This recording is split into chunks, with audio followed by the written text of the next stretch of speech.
Thank you so very much for your testimony. I want to thank the entire panel of witnesses for their testimony. I'm going to remind members that the Committee Rule 3D imposes a 5-minute limit on questions. The chair will now be recognizing members for questions they may wish to ask the witnesses. I would note at the outset that President Nez was unable to remain with us. As you heard him comment, there is flooding. He is out addressing the flooding with his people. And also President Francis has a hard stop and must leave at 3:30. So I will begin by recognizing myself for 3 minutes. For 5 minutes. We have heard from our witnesses that advanced appropriations, it's a civil rights issue. We just heard that. It is a fiscally responsible issue. It will in many ways save money because you will be able to make the decisions in advance. It is essential in order to keep the providers that we have and that are committed to work in the IHS facilities. It is important for direct service tribes. So we have heard nothing but commentary that actually supports this. Every single one of our witnesses, our majority witnesses, our minority witnesses, everybody is in support of this approach. President Francis, you pointed out that the President's fiscal year 2020 budget request notably called for advance appropriations for the Indian Health Service. Can you speak to what that means to you in terms of this historic nature of this request? Certainly, and thank you for the question, Madam Chair. The President's requests for both fiscal year 22 and 23 are historic. With regard to the advanced appropriations, it just shows that the administration understands how CRs, shutdown, sequestrations, all of that have an impact on the healthcare delivery in Indian country. We appreciate that they took action immediately to include this proposal in its budget request. I think, as you've heard from all the witnesses today, when you talk about a system that, at best exaggeration, is funded at about 50% of need, tribes have to get extremely creative with their health care throughout the fiscal year in terms of meeting the needs of an extremely disadvantaged population that's dealing with unprecedented disparities. So many times, tribal nations are faced with having to deal with life or limb situations as they get later into the fiscal year, putting preventative care and often in some instances urgent care to the side to focus on real life-threatening things to be able to utilize their resources. And this also prolongs, a lot. Or actually exasperates a lot of other issues in terms of, the opioid epidemic that's ravaging Indian country with prolonged pain management because of the inability to get this care. And so a lot of effects to this, but this is a historic approach. And I think the administration understands that advanced appropriations for IHS is a great short-term solution as we continue our conversation towards mandatory funding as we move forward. Thank you very much, President. It also strikes me, I have spent the last many, many months fighting to keep our rural VA clinics open in New Mexico as they had been recommended that they be closed. And providing health care to our veterans is a service that they have earned. It is not something that we do out of, we think it's a nice thing. They have earned that service. And so it's important and essential that we provide them that, and that we not just sort of say thank you for your service, but that we actually provide them with the services they need. As we heard today, we've already done this. We've already gone through this process with regards to the VA. And I guess I would ask I want to maybe ask each of the witnesses in a single sentence, do you think there is any difference in the trust obligation that is owed to our Native American citizens than that obligation that we owe to our veterans for their service? I'll start, Fawn Sharp.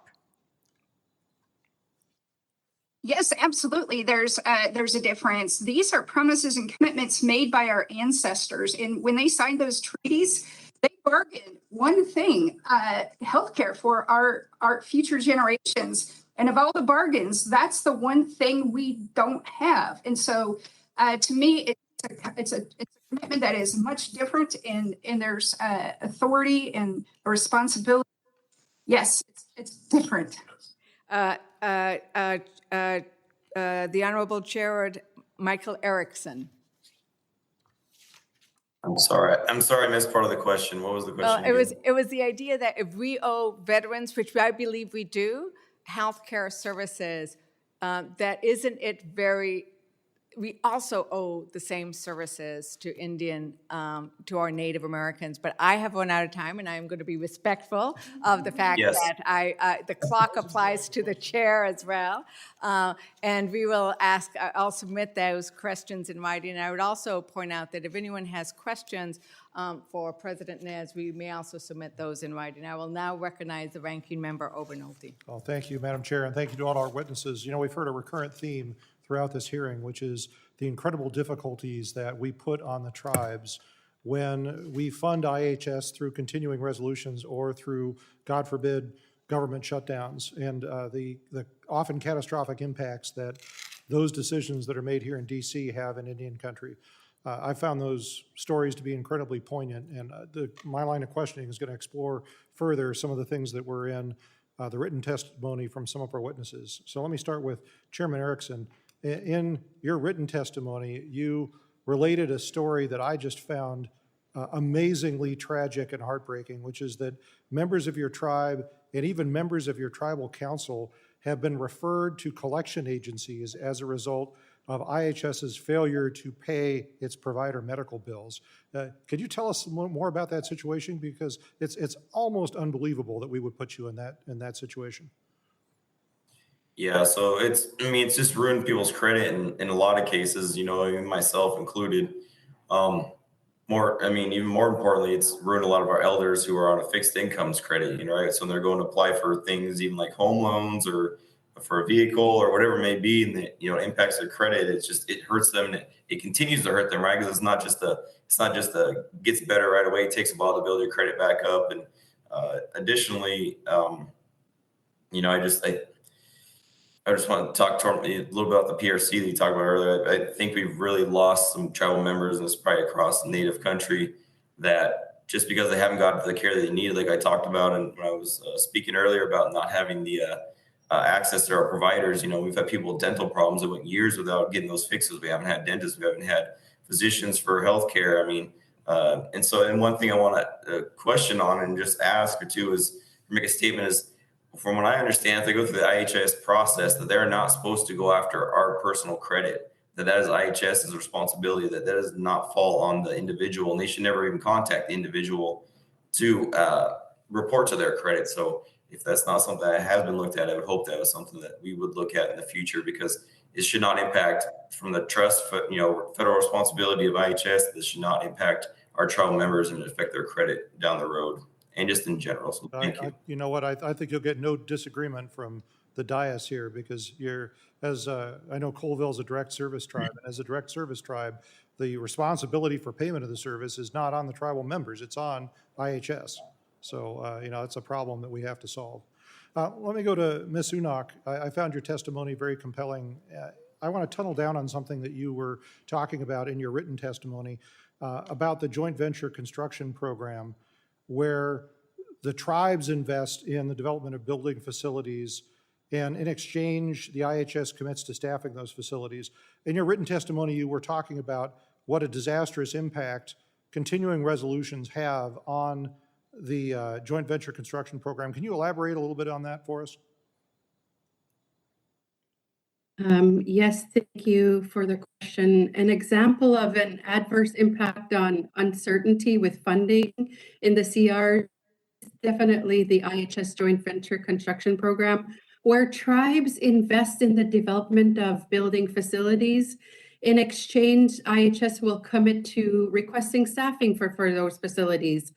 IHS currently estimates the current backlog of needed funding for construction will take 400 years to clear if it is all done with federal funding. Tribes and tribal organizations cannot wait this out, whether it be via the joint venture program or otherwise. Continuing resolutions represent uncertainty in lending for tribes, needing to take advantage of the joint venture program and other forms of construction. This uncertainty sometimes results in a downgrade to their credit rating levels, thus a higher interest rate for them, increasing the cost of financing for our tribes and tribal health organizations. Again, advance appropriations would be a helpful solution. Thank you. Well, thank you. And it's also heartbreaking to hear you talk about downgrading of individual tribal members' credit scores as a result of essentially Washington's failure to honor its commitments to you. So that's something I'm sure that everyone here on the dais is very concerned about and something we'll be working on in the future. So I see my time's expired here, but thank you very much to our witnesses. It's been a fascinating hearing. I yield back. Thank you. The chair will now recognize Representative McCullum for 5 minutes. Thank you, Madam Chair. I had a meeting scheduled with Leech Lake from Minnesota, and they send their greetings to the testifiers and to the committee. And thank you, Madam Chair, for having this important hearing. I just want to, kind of, because I've worked on this from the appropriations angle, when we give the Interior Appropriations Committee a target number, that includes EPA, it includes USGS, US Geological Services. It includes a lot of things that this committee has oversight on with authorization. And there's just, we've steadily increased the money, and I think the tribal leaders here who have thanked us for doing it, but we are still falling so far short. And so just even doing this bit of making it an advanced appropriation for 2 years to provide some certainty, some commitment to always uplift to our obligation that we have as the federal government to provide health care is so important. But, tribes have had to go to court to, get referred care cover. I remember being in a tribal community, and a woman had hip surgery, and then she was told there was no money for therapy. So when you sit in a wheelchair after you have hip surgery and you don't get the therapy, that hip surgery doesn't open up your life the way it could, and you're in chronic pain.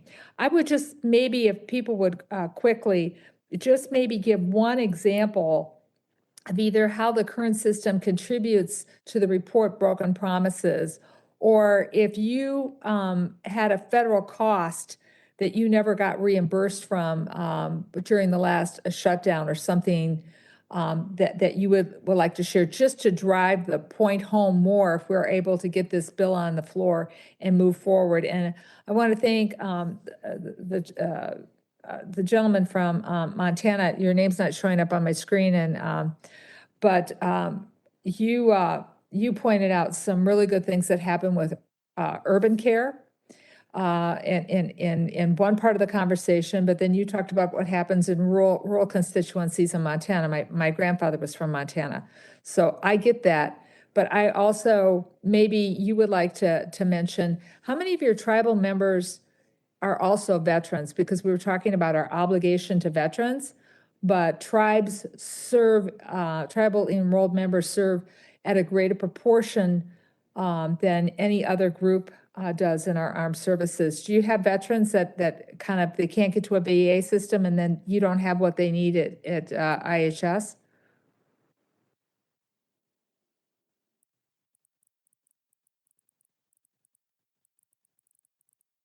Mr. Erickson? Sorry, I'm from Washington. I thought there was someone else. Oh, From I'm sorry. I'm sorry. I've got bad notes. Well, Washington State still would have some of the same issues. Yeah, we have a lot of veterans, my grandpa included, and he was a fluent speaker. Obviously, there was like the Navajo Nation, right, with code talkers that, were utilized during the World War that, you know, they do have a lot harder time finding services here. But I'm just going to the fact that I have armed service people in my family as well that have served, including my grandpa.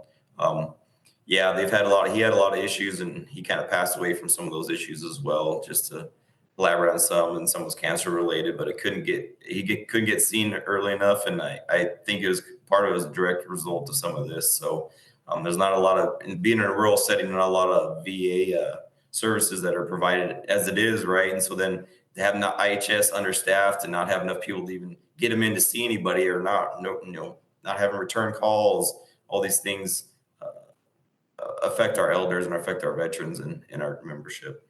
So President Sharp, we're going to run out of time, because I can see the timer going. But if you would help us, I think, and the other tribal leaders here, with just one or two examples of either where funding wasn't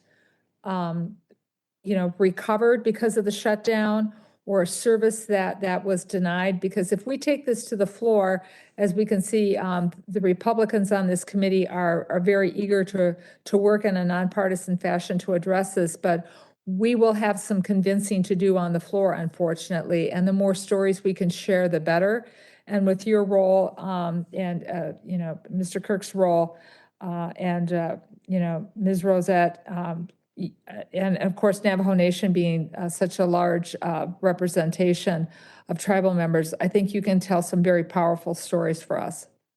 Yes, thank you. I think one of the quickest examples I could think of, just off the top of my head, is when we're confronting with shutdowns, oftentimes contracts come to an end. So to try to procure a fill-in medical provider, oftentimes the cost is exponentially higher. And so we have to fill the gap with the shutdowns and in the disruption of services with more expensive short-term contracts. And that in turn takes budget dollars away from direct services to our citizens. So we're paying very expensive contracts to fill the gaps for medical providers.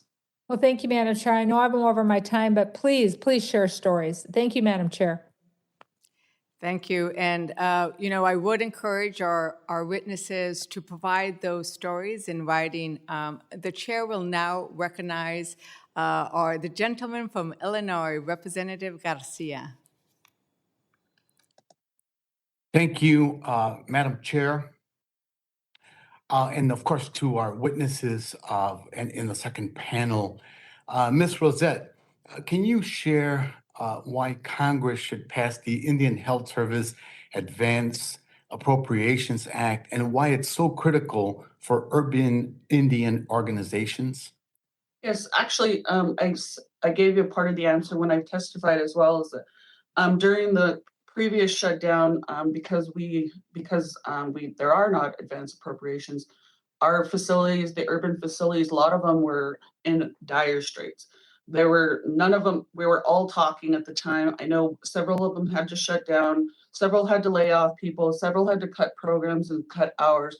The most poignant example is Native American Lifelines, where they had 7 people that were behavioral health issues and had died from suicide, and that's when they were shut down. So those are very real stories of what happened during the shutdown, and it's not about money. It's about saving our relatives, our aunts and uncles and grandmas and grandpas who are never going to tell those stories to their grandchildren and we can never recover that.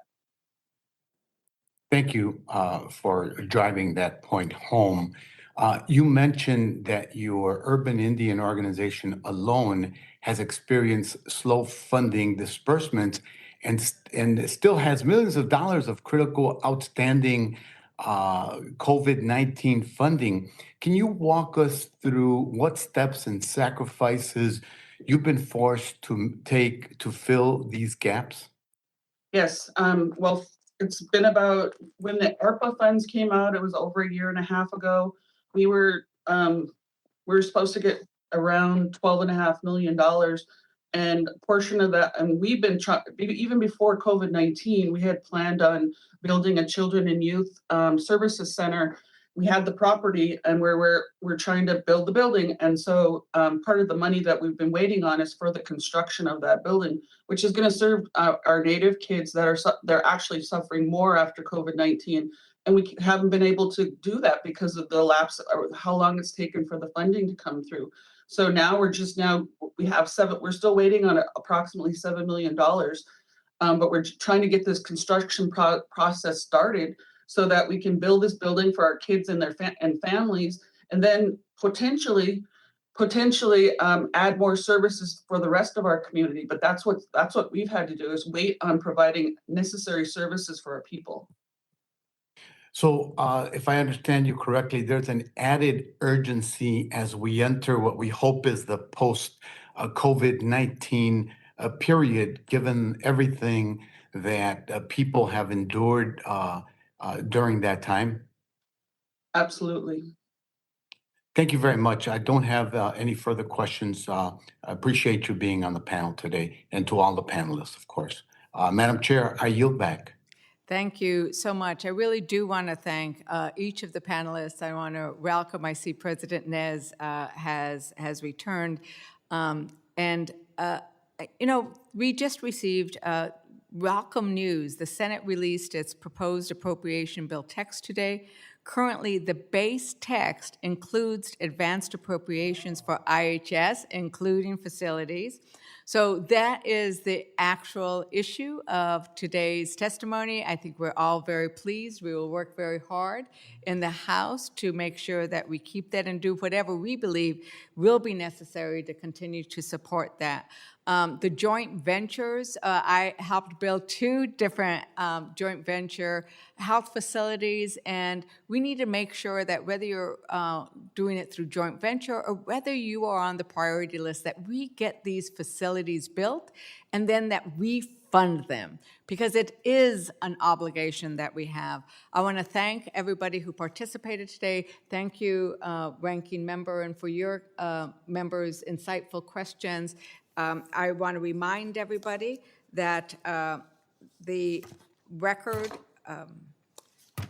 where's my ending? I want to remind everybody that they may submit questions for the record, and I request that the witnesses respond to those questions.